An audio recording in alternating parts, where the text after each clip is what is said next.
Ja tänase mooduli teemaks on digiligipääsetavuse nõuete kohaldumine avalikule sektorile. Ja meie eesmärk on tutvuda õigusaktidega, mis sätestavad digiligipääsetavuse nõuete kohaldumise avalikule sektorile ning me soovime ka mõista, kuidas need nõuded mõjutavad päris elu. Koolitus toimub hetkel Rahandusministeeriumi infotehnoloogia keskuse Statistikaameti ning Maksu- ja Tolliameti töötajatele, aga TTJA salvestab ka seda koolitust ja me avaldame selle video hiljem ka YouTube'is kõikidele vaatamiseks. Ja kokku kestab tänane koolitus kuni 2 tundi. Sissejuhatuseks tänasele lühikokkuvõte kõige olulisemast, millest me eelmine kord rääkisime. Saime teada, et ligipääsetavus tähendab võrdsete võimaluste tagamist sõltumata vanusest, tervislikust seisundist ja erivajadusest. Saime teada, et ligipääsetavuse sihtgruppi kuulub rohkem kui pool Eesti elanikkonnast. Et digiligipääsetavus on eriline, kuna digikeskkonnad annavad enneolematult suure ligipääsu ühiskonnale ning et digikeskkondade ülesehituses tuleb arvestada erivajaduste ja vastavate tugitehnoloogiatega.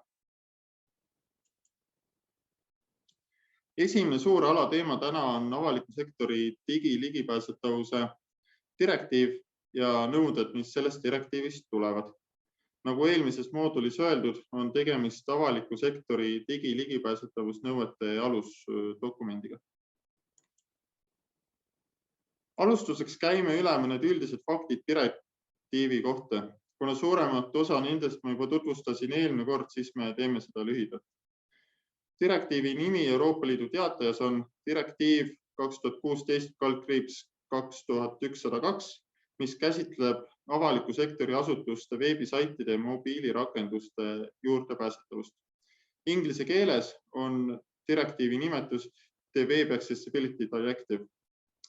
Direktiiv võeti vastu 2016. aastal. Liikmesriigid pidid selle üle võtma 2018. aastaks ning see hakkas rakenduma erinevatele avaliku sektori veebidomeenidele ja mobiilirakendustele aastatel 2019–2021. Eesti seadustesse on direktiivi veebilehtedele ja mobiilirakendustele kehtestatud nõudeid puudutav osa üle võetud avaliku teabe seaduse paragrahv 32 ja selle paragrahvi lõike 2 alusel kehtestatud ettevõtlus- ja infotehnoloogia ministri määrus number 20, mille nimeks on veebilehe ja mobiilirakenduse ligipääsetavuse nõuded ning ligipääsetavust kirjeldava teabe avaldamise kord. Direktiiv kohustab tegema järelevalvet ligipääsetavusnõuete üle ning see kohustus on sätestatud avaliku teabe seaduse paragrahvides 53 ülaindeks 3 kuni 53 ülaindeks 5.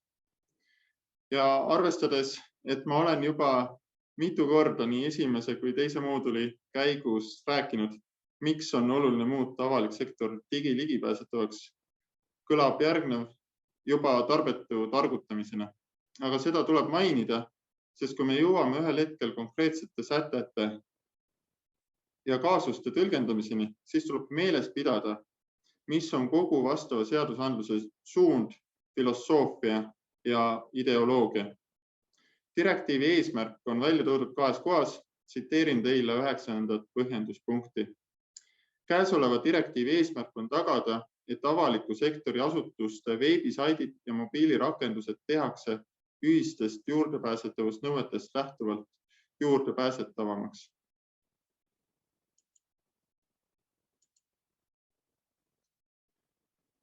Nõuded kehtivad teabevaldajatele, mis on nimetatud avaliku teabe seaduse paragrahvis 5. Näiteks riigi ja kohaliku omavalitsuste asutused, nagu näiteks TTJA, avalik-õiguslikud juriidilised isikud, nagu näiteks Rahvusraamatukogu ning teatud juhtudel ka eraõiguslikud juriidilised isikud.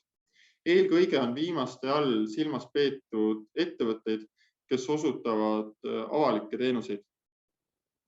Samas, olgu öeldud, et kuna tegelik järelevalve käesoleva seaduse üle algas alles eelmise aasta teises pooles, siis pole meil veel ühtegi sellist juhtu olnud, kus me oleme teostanud digiligipääsetavuse järelevalvet mõne eraõigusliku juriidilise isiku üle. Ja avaliku teabe seadus välistab ka mõned teabevaldajad. Meediateenust osutava teabevaldaja meediateenuse väline veeb või äpp kõlab erinevate seaduste tõttu väga spetsiifiliselt. Nimelt välistab avaliku teabe seadus meediateenust osutava teabevaldaja, näiteks Eesti Rahvusringhääling. Samas hakkas mõni nädal tagasi kehtima uus meediateenuste seadus, mis kehtestab ligipääsetavusnõuded ERR-i poolt edastatavale meediateenusele. Seetõttu kehtivad ligipääsetavusnõuded näiteks domeenile otse.err.ee, mis edastab veebis ERR-i telekanaleid. Aga need nõuded ei kehti ERR-i uudisteportaalile www.err.ee ja me räägime väga põgusalt meediateenuste seadusest ka hiljem. Nõuded ei kehti ka koolidele ja koolieelsetele lasteasutustele. Nende puhul peab olema ligipääsetav vaid üldinfo, nagu näiteks kontaktandmed. Samas võib kooli ja koolieelse lasteasutuse leht olla täielikult ligipääsmatu juhul, kui üldinfo on esitatud ligipääsetavana kohaliku omavalitsuse veebilehel. Teabevaldajaga võrdsustatud isikud, et kes nad on ja kuidas nad teemaga seotud on. Avaliku teabe seadus, see paragrahv 5 esitab meile 2 kategooriat. Üks on teabevaldajad, teine on teabevaldajatega võrdsustatud isikud. Teabevaldajad ongi eelnimetatud riigi ja kohaliku omavalitsuste asutused, avalik-õiguslikud ja mõnel juhul ka eraõiguslikud juriidilised isikud. Teabevaldajatega võrdsustatud isikud on teatud tingimustele vastavad ettevõtjad, äriühingud, vabaühendused või sihtasutused. Näiteks ettevõtted, mis omavad monopoli. Ja teabevaldajatega võrdsustatud isikud on jäänud kohaldamisalast seetõttu välja, et nad ei kuulu avaliku sektori digiligipääsetavuse direktiivis defineeritud mõiste avaliku sektori asutus määratluse alla. Nõuded ei kehti ka mõnele sisukomponendile, mida võib esineda kohaldamisalas olevas veebidomeenis või mobiilirakenduses. Ja nüüd me vaatame neid lähemalt.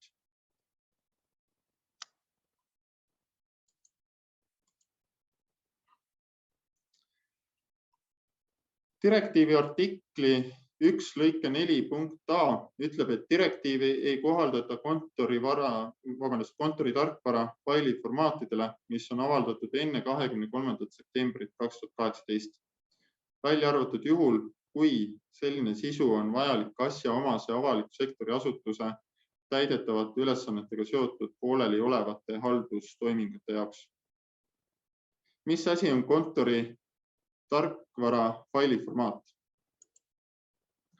Direktiivi 26. põhjenduspunkt ütleb, kontori tarkvara failiformaatide all tuleks mõista dokumendiformaate, mis on mõeldud peamiselt väljaspool veebi kasutamiseks ning on veebilehtedele lisatud, sealhulgas Adobe PDF-i failid, Microsoft Office'i dokumendid või nende avatud lähtekoodiga vasted. Põhimõtteliselt sobib selle erandi näiteks omaaegse Tarbijakaitseameti aastaraamatud, kuna nad täidavad vaid informatiivset rolli ning issuu.com andmetel on viimane ehk 2017. aasta raamat avaldatud 24. juulil 2018. Muidugi tuleb konkreetse näite puhul meeles pidada seda, et esiteks PDF-fail on avaldatud erasektorile kuuluval lehel ja tekib küsimus, et kas erasektorile kuuluvates portaalides avaldatud avaliku sektori sisu peab olema ligipääsetav. Lühike vastus on, et peab ning ma täpsustan seda vastust tänase jooksul ka hiljem töökuulutuste avaldamise kaasuse juures. Teiseks, TTJA lehel on märgitud nende aastaraamatute sisestamise kuupäevaks 10. detsember 2020 ehk need justkui nagu peaksid kuuluma direktiivi kohaldamisalasse. Aga tegelikult see sisestamise kuupäev näitab aega, millal antud failid lingiti TTJA kodulehele ning see toimus 2020. aastal seetõttu, et TTJA sai endale siis uue kodulehe. Ja ühtlasi ütleb ka terve mõistus seda, et tõenäoliselt ei koostatud alles 2020. aastal 2017. aasta ja varasemate aastate kokkuvõtteid.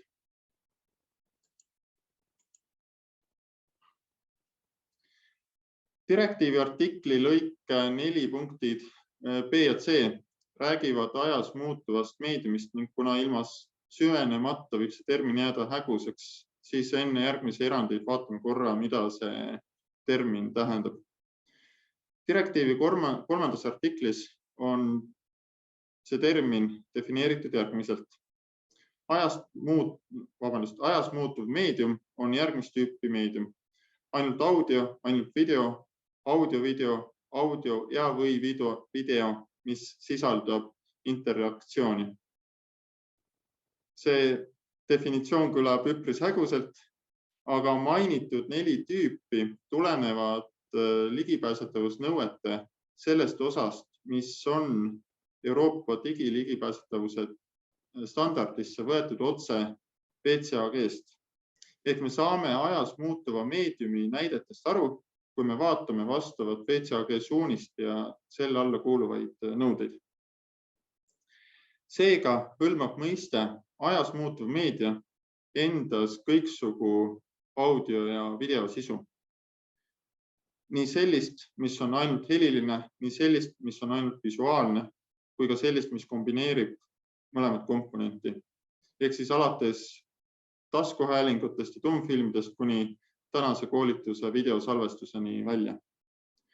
Ühtlasi hõlmab termin endas ka audio ja videosisu, mis võimaldab interaktsiooni kasutajaga ja ehkki Eesti avalik sektor pole tootnud ühtegi interaktiivset filmi, millele digiligipääsetavuse nõudeid rakendada, on sellised filmid väga põnevad näited interaktiivsest audio ja video sisust. Direktiivi artikli 1 lõike 4 punktid B ja C välistavad direktiivi kohaldamisalast 2 liiki audio ja videosisu. Esiteks, selline sisu, mis on eelsalvestatud ja avaldatud enne 23. septembrit 2020 ja teiseks, selline sisu, mida esitatakse otseülekandena. Näiteks juhul, kui Maksu- ja Tolliamet teeb pressikonverentsi tuludeklaratsiooni esitamise teemal ja kannab seda laivis internetis üle, siis ei pea ülekande planeerimisel mõtlema seda, kuidas tagada ülekande ligipääsetavus. Küll aga kuulub direktiivi kohaldamisalasse otseülekande salvestus, kui see avaldatakse hiljem veebis või äpis. Näiteks, kui selle sama pressikonverentsi salvestus läheb hiljem veebi, siis tuleb see muuta ligipääsetavaks. Eesti seadusandluses pole reguleeritud, mis aja jooksul tuleb salvestus muuta ligipääsetavaks. Aga direktiiv ütleb, et see ajavahemik ei tohiks ületada põhimõtteliselt 14 päeva või juhul, kui see pole põhjendatud juhtudel võimalik nii kiiresti, siis võib seda ajavahemikku pikendada vajalikult lühima ajani. TTJA tõlgenduse järgi kuulub direktiivi kohaldamisalasse ka selline avaliku sektori sisu, mis on avaldatud erasektori veebis, näiteks videod YouTube'is ja Facebookis. Aluse selliseks tõlgenduseks saame eelmainitud direktiivi põhjenduspunktist 9, mis sõnastab eesmärgi muuta avalik sektor digiligipääsetavaks ning põhjenduspunktist 19, mis nimetab veebisaitide ja mobiilirakenduste ühe sisukomponendina mitte tekstilist teavet. Ja ühtlasi ka näiteks meie Soome kolleegid järgivad sama tõlgendust. Ja sama tõlgendusega on seotud juba mainitud töökuulutuste kaasus, millest ma räägin tänase mooduli lõpus. Lisan veel, et audio ja video sisule esitatavad ligipääsetavusnõuded, millest me räägime järgmises moodulis, võivad olla üpris koormavad. Näiteks ütleb kriteerium 9125, et igale videole tuleb lisada selle sisu sünkroonselt edasi andev kirjeldustõlge, mis on siis peale loetav kirjeldus, kus otsekõne vahel kirjeldatakse ka ekraanil nähtavat. Näiteks, kui meil on film, et siis filmi lisaks sellele, et seal loetakse ette seda dialoogi, kirjeldatakse näiteks see, et see dialoog toimub päikese käes, rannas, suvisel ilmal ja suvises ilmastiku tingimustes ja kuskil vees sulistavad lapsed. Ja teine näide siis audio ja video sisule esitatavatest nõuetest on näiteks kriteerium 9122, et eellindistatud helile mis tahes vormis, kas on siis ainult podcast või on see helindatud film, et mis tahes vormis tuleb lisada selle sisu sünkroonselt edasi andvad subtiitrid. Aga õnneks ei lähe direktiiv äärmustesse ning näeb ette ebaproportsionaalse koormuse erandi, millest ma räägin hiljem.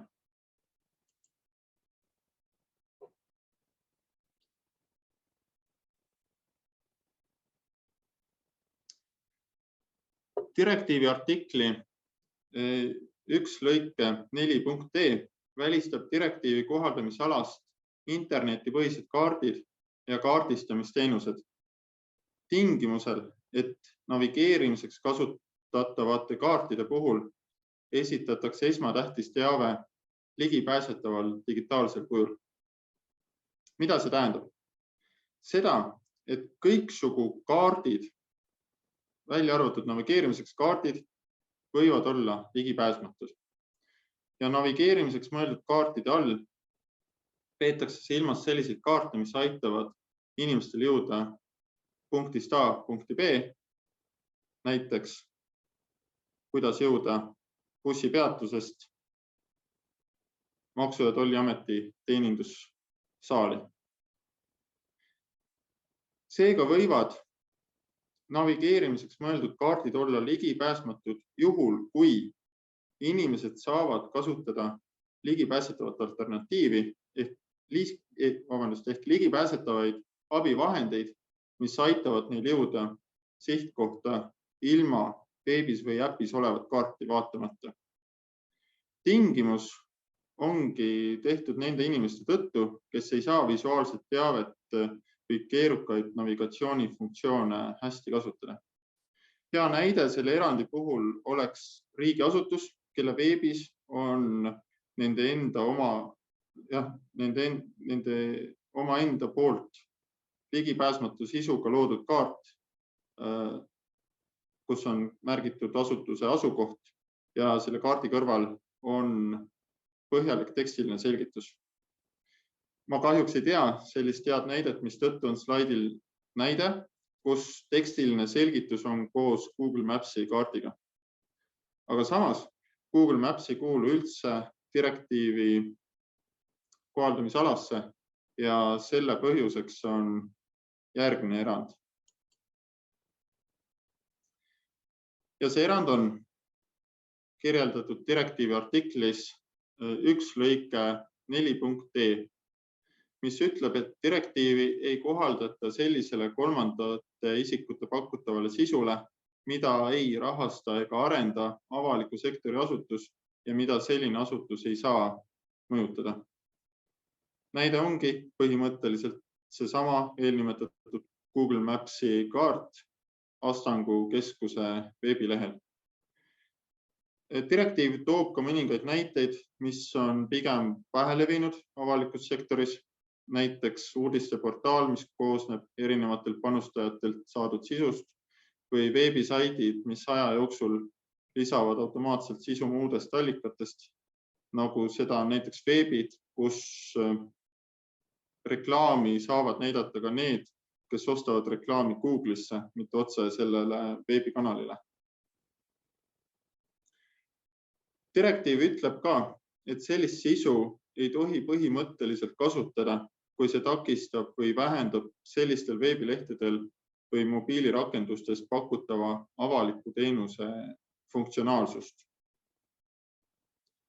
Ja erand viimati nimetatud põhimõttele on veebide äpid, mille eesmärgiks on konsulteerida kodanike ja kasutajatega, sest selliste veebide ja äppide eesmärk on ju kätte saada inimeste arvamus, sõltumata sellest, kas see arvamus on ligipääsetavad esitatud või mitte.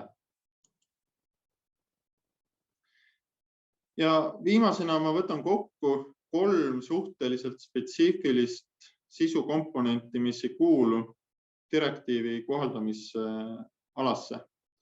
Direktiivi artikli 1 lõike 4.f ütleb, et direktiivi ei kohaldata sellistele kultuuripärandi kogudes olevate esemete reproduktsioonidele, mida ei ole võimalik täielikult ligipääsetavaks teha. Kuna esiteks, kas ligipääsetavusnõuded ei ühildu eseme säilitamise või reprodutseerimise autentsusnõuetega või teiseks, puuduvad sellised automatiseeritud ja kulutõhusad lahendused, mis võimaldavad kergesti kätte saada käsikirjade või muude kultuuripärandi kogudes olevate esemete teksti ja muuta see ligipääsetavusnõuetega ühildavaks. Mul ei ole selle juurde konkreetset näidet tuua, aga ma arvan, et see punkt võib kõne alla tulla näiteks olukorras, kus mõne tänapäevase situatsiooni põhjendamiseks on vaja tugineda mahukale ajaloolisele PDF-formaadis arhiivis paiknevale dokumendile, mille digiteeritud koopia on mõne asutuse veebilehel ja mida on keeruline lugeda isegi inimestel, kel pole erivajadusi.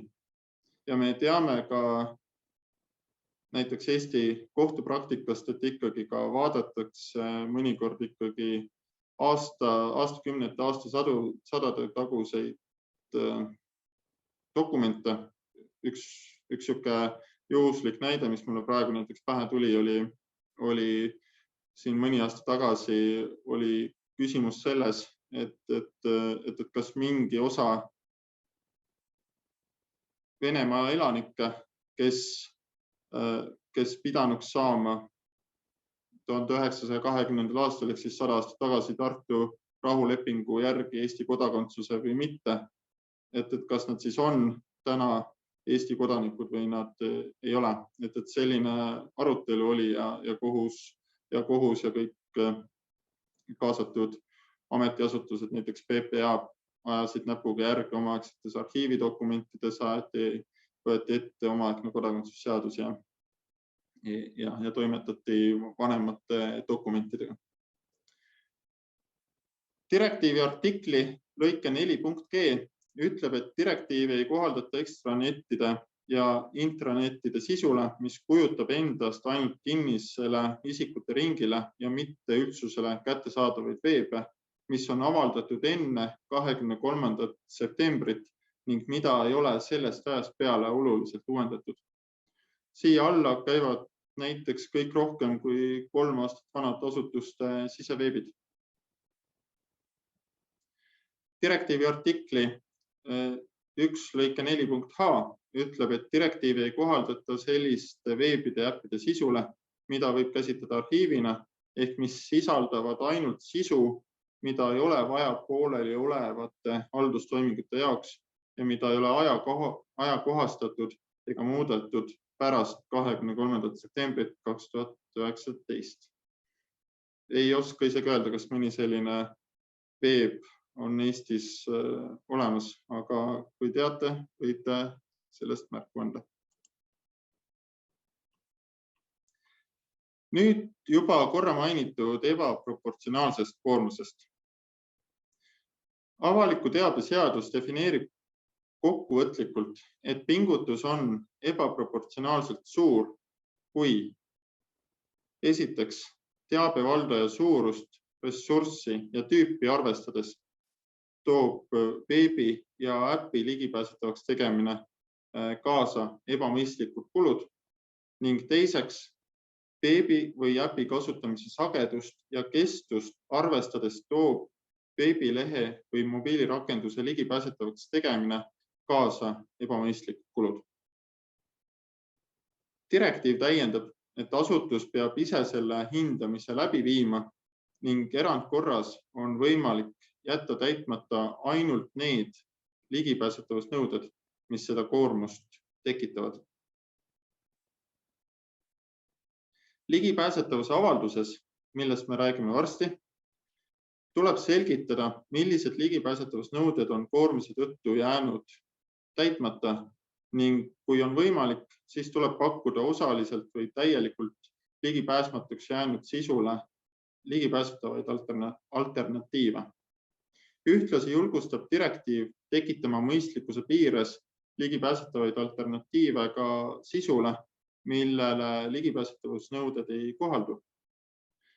Ja võtan teie tähelepanu, sest oluline ongi siin kohas mõista, et ligipääsetavus ei ole mustvalge, et kas oled ligipääsetav või mitte. Sest kui me vaatame seda ebaproportsionaalse koormuse erandit, siis me näemegi seda, et siin tuleb vaadata asju talupoja tarkusega, vaadata seda, et kui me heas tahtes tegutseme ja muudame veebid nii ligipääsetavaks kui võimalik ja ühel hetkel näeme, et tuleb kätte see mõistlikkuse piir, et siis me saame aru, et meil ei ole võimalik kunagi deklareerida, et me oleme 100% ligipääsetavad. Ja kui me võrdleme nüüd ka erinevaid asutusi, siis asutuste suurused, eelarved, seos puuetega inimestega, seosed kodanikega, avalikud teenused, mida pakutakse, nende veebide, äppide kasutamine, et see kõik on erinev ja me näeme ka seda, et see asi hakkab ka asutuste lõikes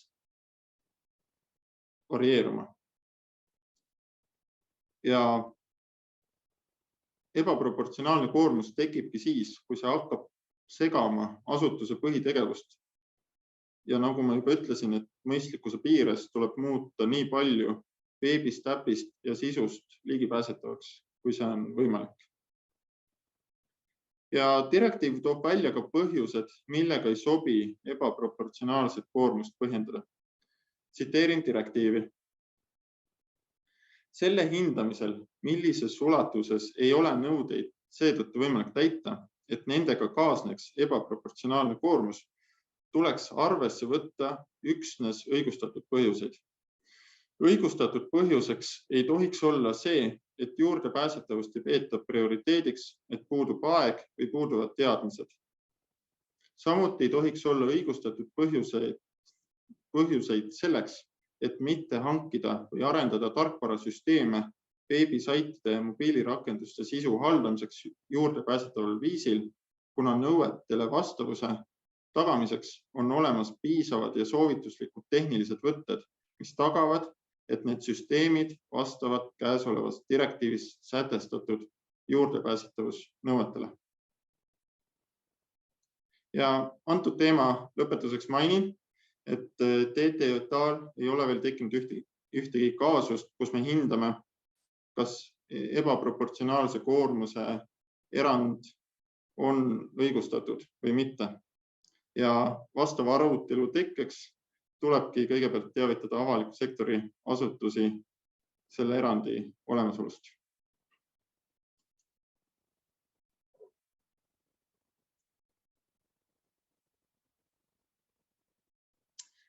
Kui ma seni olen vaid präänikutest rääkinud, siis vaatame ka korra, millised piitsad TTJA tööriistakastis on. Kui esineb kahtlus, et nõudeid ei ole täidetud, siis avaliku teabe seaduse paragrahv või 53 ülaindeksi 3 ning korrakaitseseaduse paragrahvi 30 järgi kontrollime me kahtlust ja suhtleme teabevaldajaga ehk siis avaliku sektori asutusega.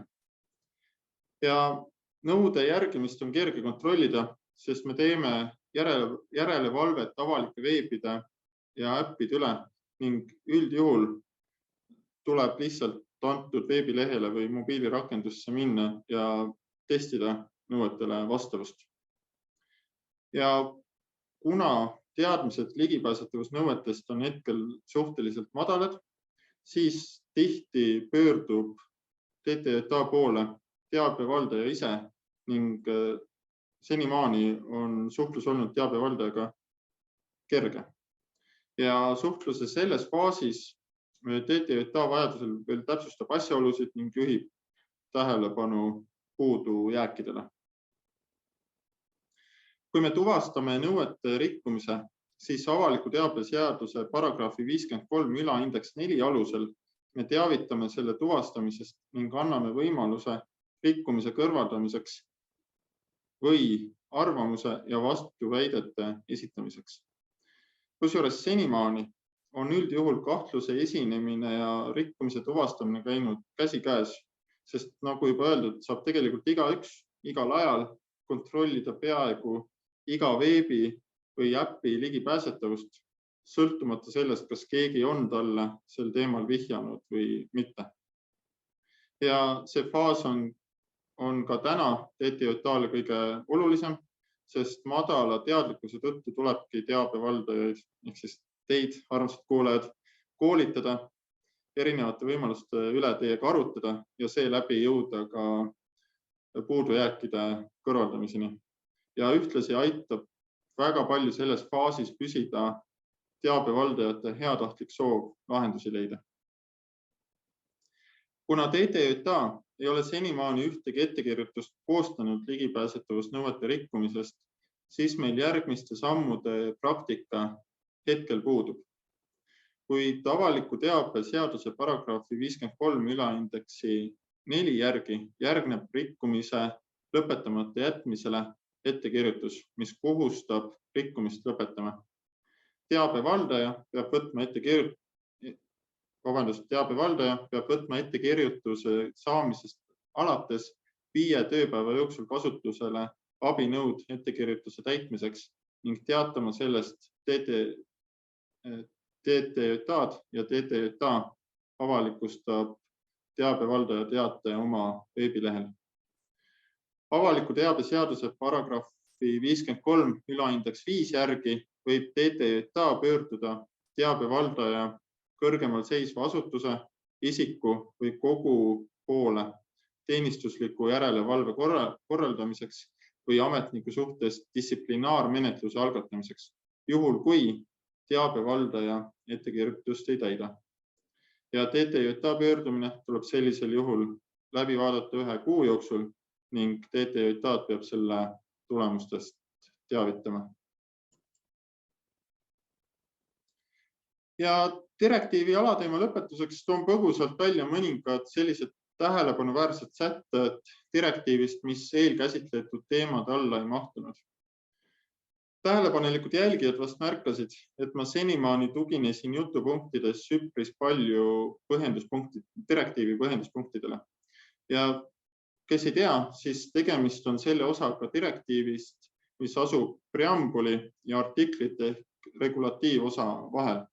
Ja põhjenduspunktid ei ole samasuguse õigusliku jõuga, nagu seda on regulatiivosa, aga need aitavad mõista seda, mida regulatiivosas tegelikult öeldud on. Väga tähelepanuväärne põhjenduspunkt, mida ma veel ei ole maininud, on põhjenduspunkt 36, mis ütleb, et nõuete järgimiseks ei pea eelistama konkreetseid tehnoloogiaid teistele.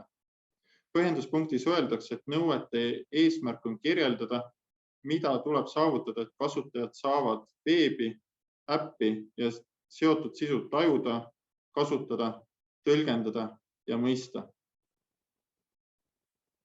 Sarnased märksõnad on ka kirjas direktiivi artikkel 4, mis sätestab, et veebid ja äpid tuleb muuta tajutavaks, talitusvõimeliseks, mõistetavaks ja töökindlaks.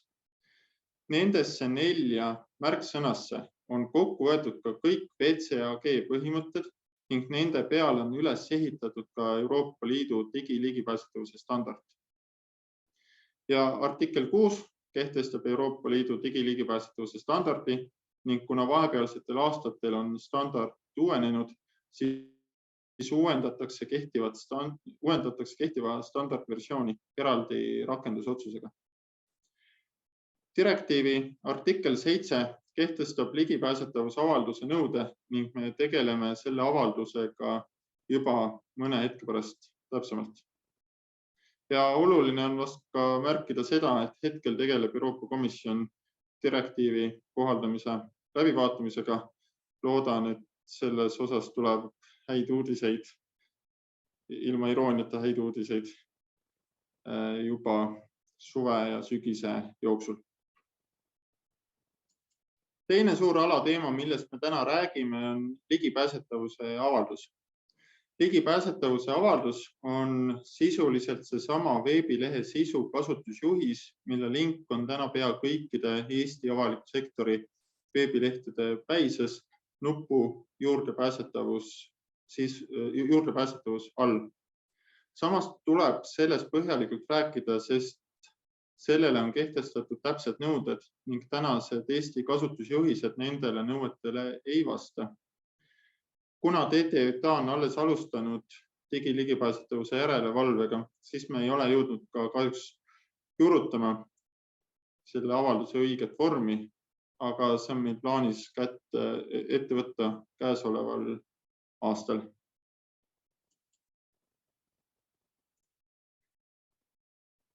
Ligipääsetavuse avaldus on reguleeritud eraldi rakendusotsusega, mis tuleneb, nagu mainitud, avaliku sektori digiligipääsetavuse direktiivi artiklis 7. Eesti seadustesse on see rakendusotsus üle võetud täna juba jutuks olnud ettevõtlus- ja infotehnoloogia ministri määrus number 20. Vastavalt rakendusotsusele peab link avaldusele olema silmatorkavalt kuvatud veebisaidi kodulehel või olema kättesaadav igal veebilehel, näiteks staatilises päises või jaluses. Ja see on nüüd see asi, mis on Eestis väga hästi. Et Eesti tänane praktika on see, kus link avaldusele ongi selgelt eristatuna veebis iga alamlehe päises ja see on üks esimesi elemente, mida saab täpnupuga fookusesse võtta, kui me täpnupuga navigeerima hakkame. Näiteks ma vaatasin ka siin, olen vaadanud näiteks ka teistel Põhjamaadel, kuidas neil on, et mõnel Põhjamaal on see ligipääsetavuse avaldus on kuskil seal all jaluses ja ta ei ole nagu nii kergelt kätte saadav. Et see on meil nagu Eestis täna väga hästi. Ja mobiilirakenduste ligipääsetavuse avalduste osas tuleb öelda seda, et need saab kas avaldada siis mobiilirakenduses või siis asutuse veebilehel. Näiteks TTJA tegi eelmine aasta järelevalvet transport.tallinn.ee äpi üle, et siis selle äpi ligipääsetavuse avaldus võiks olla selles äpis, võiks olla siis või siis ka näiteks Hoia äpp, mille üle eelmine aasta me tegime järelevalvet, et selle plaanilise seire raames, et siis ka sellistel äppidel võiks olla see ligipääsetavuse avaldus siis äpis sees. Tõsi, mul ei ole meeles, kuidas see neil täpselt praegu see korraldatud on, lihtsalt see on teile näite toomiseks. Ja avalduse nimetus ei ole täpselt reguleeritud. Et nagu me juba ka eelmine kord rääkisime, on senimaani Eestis avalduse linki üldjuhul nimetatud juurdepääsetavus, aga siinkohal TTJA teeb soovituse kasutada lingi nimetusena ligipääsetavus ja avalduse nimetusena ligipääsetavuse avaldus, sellepärast et see on see, mida eelistavad erivajadustega inimesed. aga nagu ma ütlesin, see ei ole reguleeritud ja need kaks sõna on sünonüümid, et võib jääda ka nii-öelda tänase traditsiooni juurde. Lähme siis nüüd vaatame täpsemalt, mis on need nõuded, mis on avaldusele esitatud ja mis on selle avalduse täpne sisu. Et avaldusele on esitatud üldised nõuded. Avaldus tuleb üle vaadata ja ajakohastada vähemalt kord aastas. Avaldus tuleb koostada ligipääsetavas vormingus. See on siis soovitatavalt veebidomeeni või mobiilirakenduse alamlehena ning järgides selle koostamisel kõiki ligipääsetavuse nõudeid ehk põhimõtteliselt, kui me võtame näiteks Statistikaameti kodulehel Statistikaamet / juurdepääsetavus, et kui seal on järgitud kõiki kehtivaid ligipääsetavuse nõudeid, siis on ka antud nõue täidetud. Ja kolmandaks, avaldus on koostatud asutuse enda või mõne partneri, näiteks arendaja või hindamist pakkuva ettevõtte poolt veebilehele või mobiilirakendusele tehtud ligipääsetavusnõuete vastuse hindamise põhjal. Ja nüüd hakkame vaatama seda, et mida see avaldus siis peab sisaldama ja kuna Eestis ei ole veel ühtegi nõuetele vastavat avaldust, siis me kasutame näidisena Soome digiligipääsetavuse järelevalve asutuse kodulehel olevat avaldust ja see on küll originaalkeel on kas soome või rootsi keel, aga et paremini teha seda sisu mõistetavaks, tegin ma Google masintõlkega seal veebilehel parem klikk alla ja siis Google Translate'iga tõlgi see inglise keelde. Et tegin sellise masintõlke meetodiga need kuvatõmmised inglisekeelseks. Ühesõnaga, teave peab sisaldama asutuse nime, teiseks veebilehe või aadressit või mobiilirakenduse nime ja mobiilirakenduse versiooni, mille suhtes avaldus kehtib. Võib olla ju nii, et mõnel asutusel on mitu äppi ja mitu veebilehte, et siis on vaja ära märkida selle avalduses see, et mille peale need on nagu kehtestatud, et näiteks Tööinspektsioonil on nii Tööinspektsiooni leht kui ka neil on tööelu.ee sihuke veebileht olemas.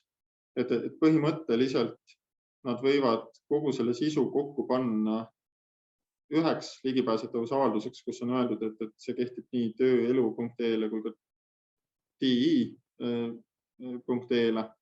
Aga samas, ja see on ka mõistlikum on see, et kuna need on kaks erinevat domeenid, siis TI.ee-l on omaenda ligipääsetavuse avaldus ja tööelu.ee-l on omaenda eraldiseisev ligipääsetavusavaldus.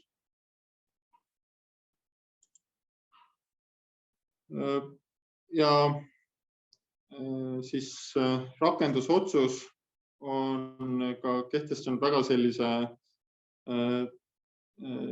spetsiifilise preambula, kus on siis ära mainitud konkreetsed sõnad ja isegi see, et seal peab olema konkreetselt ära mainitud see seadus, mille kohaldamisalasse vastav veebileht kuulub, et Eestis on see avaliku teabe seadus. Lisaks tuleb avalduses märkida ära ka info hindamise kohta ehk kas siis avalduse koostamise ja uuendamise või selle läbivaatamise kuupäev ning info, kas avaldus on tehtud enese hindamise või mõne välispartneri poolt läbi viidud hindamise põhjal. Ja soovituslik on avaldus läbi vaadata igal aastal, aga see ei tähenda kohustust, et iga aasta peab läbi viima põhjaliku ligipääsetavuse testimise. Et peaasi on see, et kui me vaatame üle, kas avaldus pealtnäha vastab sellele, mis on tegelik seis. Ja kui me oleme selles veendunud, et siis on vaja lihtsalt avalduses märkida ära, et vaatasime üle 1. aprill 2022 käesoleva avalduse. Ja need 2 viimast asja, et avalduse uuendamise aeg ja see, kes siis selle hindamise läbi viis, et rakendusotsuse lisas olevas näites on need 2 infoallikat mainitud küll avalduse lõpus, aga näiteks siin Soome näites me näeme seda, et need on märgitud preambulasse.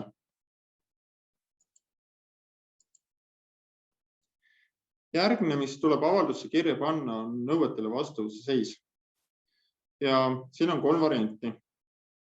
Esiteks, PPI rakendus on täielikult vastav juhul, kui eranditult kõik nõuded on täidetud. Teiseks, PPI rakendus on osaliselt vastav juhul, kui enamik nõudeid on täidetud. Ja kolmandaks, PPI rakendus ei ole vastav juhul, kui enamik nõudeid on täitmata. Ja need 2 viimast varianti, osaline vastavus ja mittevastavus, nende puhul tuleb välja tuua nõuded, mis ei ole täidetud. Ja käesoleva Soome näite puhul ma igaks juhuks mainin ära ka selle, et Soome teeb järelevalvet ainult VCAG nõuete osas ja ta kajastab ainult VCAG nõuded ka ligipääsetavuse avalduses. Ma ei ole täpselt küsinud, et miks nad niiviisi teevad, aga TTJA on jõudnud järeldusele, et kõiki Euroopa standardis lisas A välja toodud nõudeid tuleb järgida. Seda me näeme äsja käsitletud õigusaktides, seda on TTJA-le kinnitanud ka Euroopa Komisjon ja Eesti ei ole ainus Euroopa Liidu liikmesriik, kes kõiki Euroopa standardi nõudeid järgib, et sisuliselt seesama eelmine moodul mainitud Rootsi hindamisjuhend on ka näide sellest, et kuidas rootslased testivad kõiki EN 301-549 nõudeid ja kuidas Rootsis vaadatakse nõuete kontekstis tervet Euroopa digiligipääsetavuse standardit.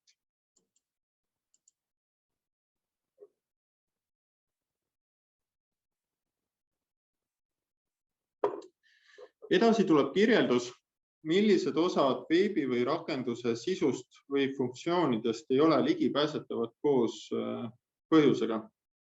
Ja rakendusotsus lubab 3 põhjust.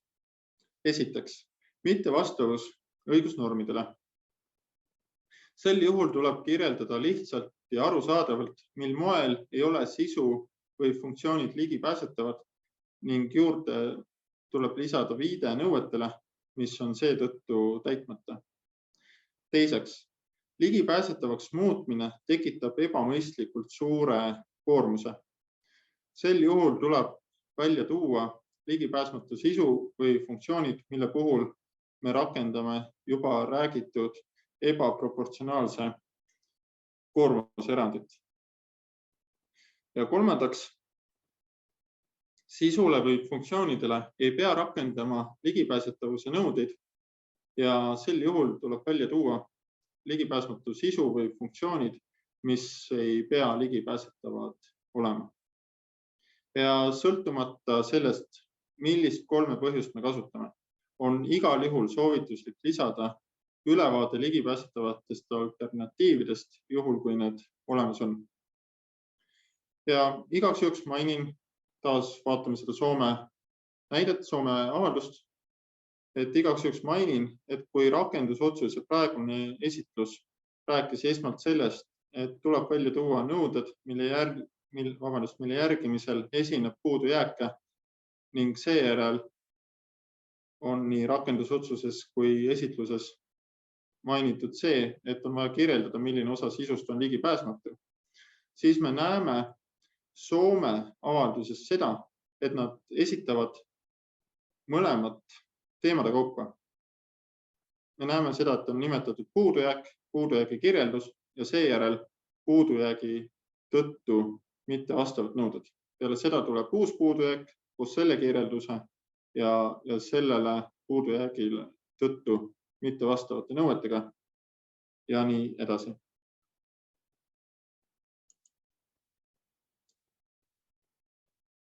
Ja viimaks, mis peab avaldus sisaldama, on tagasiside andmise võimalused ja avaldusse tuleb lisada sellised asutuse kontaktandmed, kuhu saab anda tagasisidet ligipääsetavuse puudujääkidest ja mille kaudu saab ka näiteks küsida, et kui tahetakse saada mingisugust infot, mis on ligipääsmatu, et siis sealt saab küsida, et kas saate erandkorras selle mulle kuidagi ligipääsetavaks teha. Ja teiseks info ligipääsetavuse järelevalvest. See tähendab seda, et avaldusse tuleb lisada lühiinfo järelevalvest ja seda teostava asutuse ehk TTÜ kontaktandmed. Ja huvitav aspekt, mis ei ole välja toodud rakendusotsuses, aga on välja toodud selles samas Euroopa Liidu digiligipääsetavuse standardis. Ja teeb võib-olla natuke keeruliseks jälgida, et me peame siin vaatama ka nüüd lisaks rakendusotsusele ka seda standardit, on see, et avaldusse tuleb lisada ka kasutusjuhis ehk info sellest, kuidas erinevate tugitehnoloogiatega veebilehte kasutada. Näiteks paneme viited ekraani lugejatele, mida üldiselt kasutatakse, JAWS, NVDA, VoiceOver. Ja üldse, et veel ka lisada info sellest, et mis on veebi või äpi digiligipääsetavuse funktsioonid, näiteks mis on üpris levinud ka Eesti avalikus sektoris on kõrgkontrastsuse vaade, et ka selline asi tuleb seal ära mainida. Ja sisuliselt on tegemist selle sama infoga, mis on juba täna nendes samades ligipääsetavuse avaldustes, et kui me lähme vaatame, siis on põhimõtteliselt igas avaliku sektori lehel, igal avaliku sektoril veebilehel on copy-paste üks ja sama tekst, et on koostatud lähtuvalt PCAG 2.0 2K taseme nõuetest ja saab kasutada neid ekraanilugejaid ja nii edasi.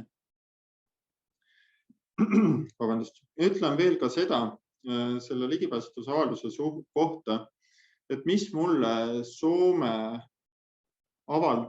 süsteemi juures väga meeldib, on see, et seal on selline automaatne vorm, mida on kerge täita ja siis saab selle alla laadida ja et saab kergelt nagu tekitada endale selle ligipääsetavuse avalduse ja midagi sellist on mõistlik pikas perspektiivis tekitada, sellepärast, et kuna avaldus on äärmiselt spetsiifiline, et seal ongi mingisugused tekstiosad, mis peavad korduma, et seetõttu on ka minu selline pikemaajaline umbkaudne unistus on see, et me saame avaliku sektori asutusi aidata sellega, et meil tekib mingisugune automaatne või poolautomatiseeritud vorm, kus igaüks saab endale teha ligipääsetavuse avalduse ja selle enda veebi üles panna. Ja see küsimus väärib ka tähelepanu sellepärast, et ka erasektorile hakkavad kehtima mõne aasta pärast digiligipääsetavuse nõuded, et siis ka nemad peavad avaldama teabe enda ligipääsetavusest. Ja sellest me ka kohe räägime, mainime ära selle teema, mis on seotud erasektori digiligipääsetavusega. See on siis osa meie viimasest tänasest teemaplokist, kus me räägime väga põgusalt muudest õigusaktidest ja mõnest kaasusest, mis meil ligipääsetavuse järelevalves on olnud.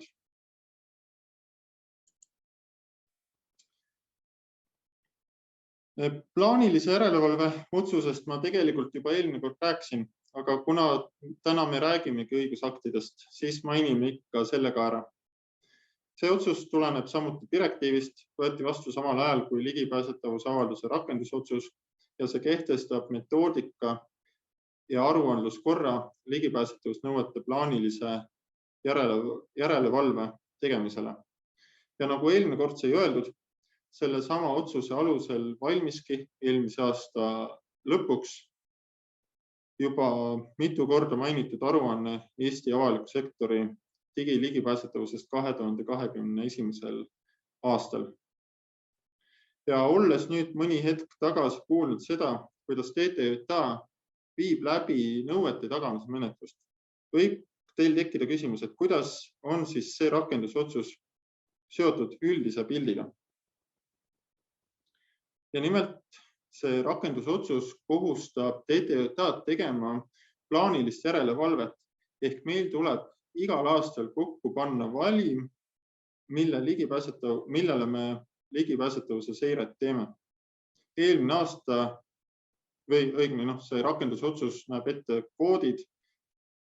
Need on väga mitmeid, seal peab olema esindatud nii kohalikud omavalitsused, seal peavad olema esitatud erinevad haridusega seotud veebilehed, sotsiaalkindlustusega seotud veebilehed ja et seal on nii-öelda erinevad kvoote, mida me peame arvestama valimi kokkupanemisel. Valimi kokkupanemisel me peame arvestama ka, mis on ka iseenesest väga mõistlik ka nii-öelda kasutajate arvamust, see tähendab siis puuetega inimeste arvamust selles osas, mis peaksid olema plaanilises seires sees ja mis ei peaks.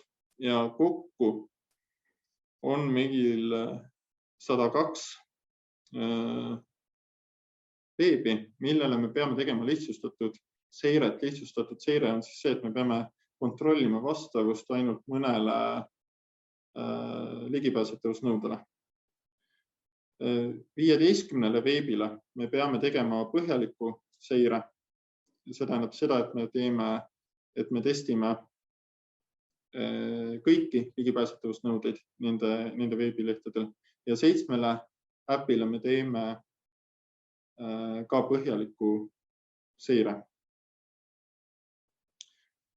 Ja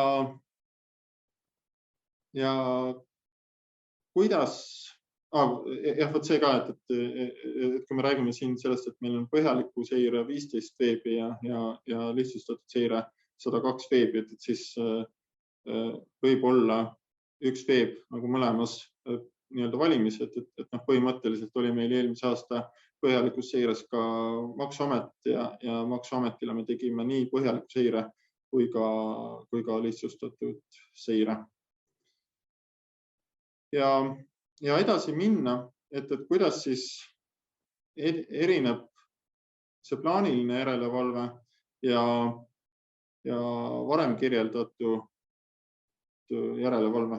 Et varem kirjeldatud järelevalve on vihjepõhine järelevalve ehk need juhtumid ei teki sellest, et TTJA paneb mingi valimi kokku, vaid sellest, et keegi annab meile märku, et on vaja vaadata üle, mis on selle veebilehe ligipääsetavuse seis. Vabandust. Muidugi võib ka juhtuda, et meile tehakse vihje valimisse kuuluva veebilehe kohta, aga see ei tähenda muud kui seda, et meil juba on kogunenud rutiinses seires infot antud avaliku sektori asutuse kohta ning me ei pea seda infot hakkama nullist koguma. Ja rutiinset seiret me kasutame ka teavituseks, sest selle käigus kogunenud andmeid, nagu näiteks puudujäägid ligipääsetavusnõuete järgimises, me jagame ka teabevaldajaga ja me tõsiselt loodame, et see aitab tal enda digiligipääsetavust parandada. Et näiteks me kasutame lihtsustatud seires SiteImprove'i teenuseid, nagu on juba mainitud, et SiteImprove viis on meil võimalik siis 102 veebilehte sinna sisestada ja me saame iga veebilehe kohta raporti, mis on väga kergelt edastatav. Et eelmise aasta lõpus, kui ma tõmbasin joone alla, siis eelmise aasta plaanilisele järelevalvele, siis ma põhimõtteliselt saatsin nendele 102 veebile ainult mõne tunniga, ainult nende veebi kohta käiva raporti, sest Siteimprove'is on see väga lihtsalt mõne klikiga tehtav. Ja ka need põhjaliku seire blanketid, nad on hästi suured ja neid on esmapilgul võib-olla halb nagu hallata, aga seal on põhilised asjad on seal õnneks ikkagi kättesaadavad ja nähtavad, et ka neid põhjaliku seire blankette oleme näiteks kasutanud mitme avaliku sektori asutuse poolt kasutatava valitsusportaali ligipääsetavus puudujääkide parandamiseks. Nüüd edasi ligipääsetavuse seadus ehk kelmika nimega lihtsalt LIPS, mida ma ka juba põgusalt mainisin, on hetkel veel eelnõu, mitte seadus. Ja Eesti on kohustatud selle seaduse üle võtma 2022. aasta juunis ning see hakkab kehtima 2025. Et see on praegu Riigikogus, kui ma ei eksi, ootab teist lugemist.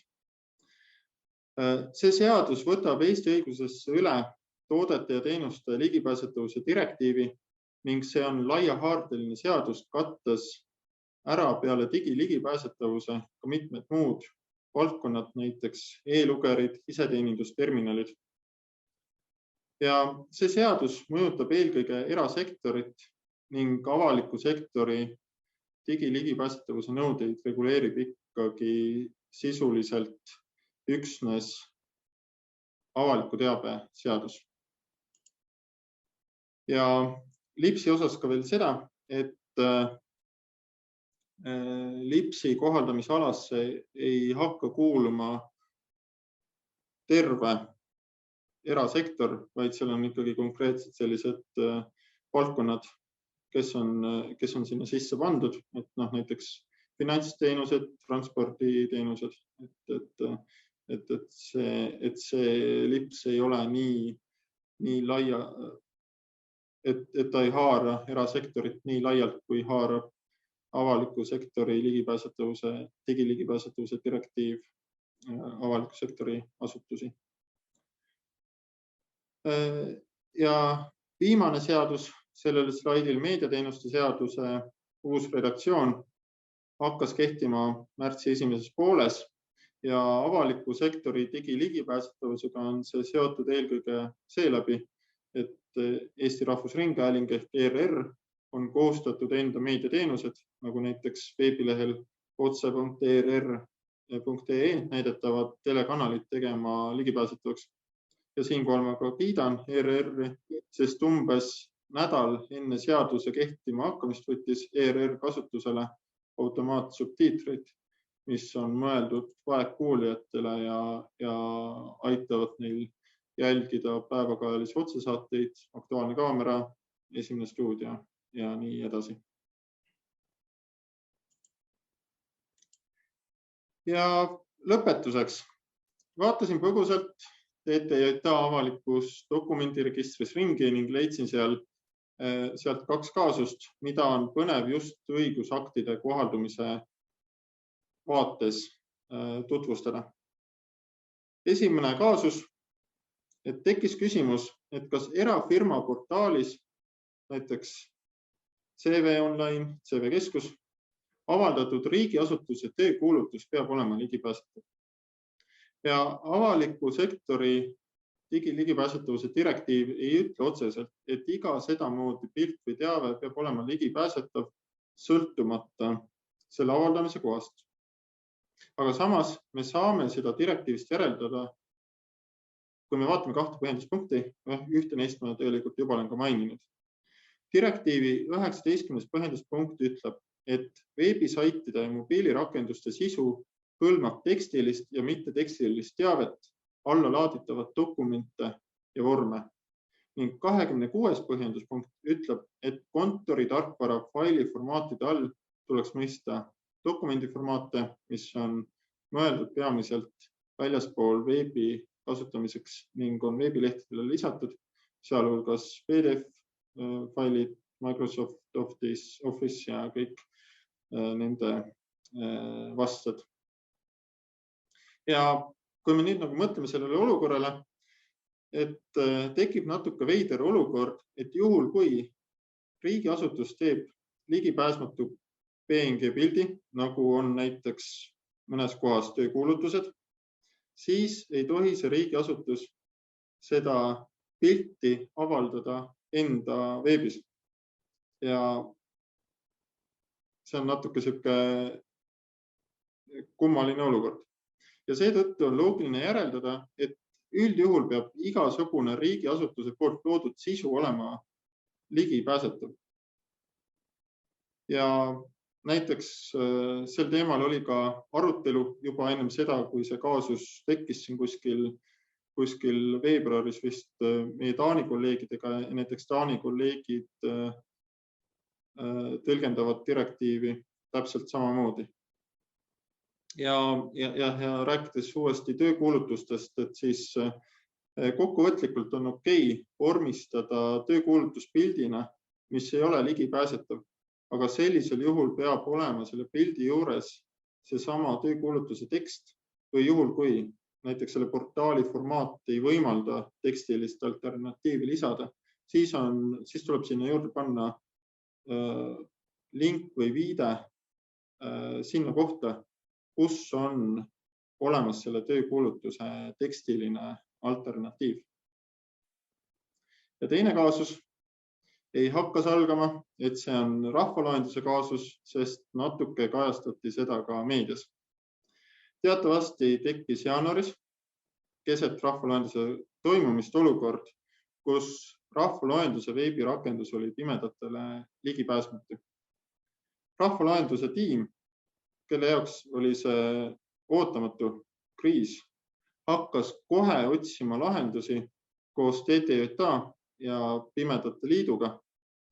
Ning see käitumine on see, millest ma rääkisin nõuete tagamise menetluse juures. Et koostööle ja lahendustele orienteeritus aitab ära hoida ettekirjutusi ja kõike muud sellist. Ja põhimõtteliselt tegi rahvaloenduse tiim mitu päeva tööd selle nimel, et ainult mõnel viimasel rahvaloenduse päeval saaksid ka pimedad veebirakendusele ligipääsu. Ning kui lõpuks selgus, et Statistikaametist mitte sõltuvatel põhjustel ei ole võimalik hea ligipääsetavusega veebilahendust leida, siis otsustati koos Pimedate Liiduga leida lahendus väljaspool veebi. Ja TTJA tolereeris seda otsust mitmel põhjusel.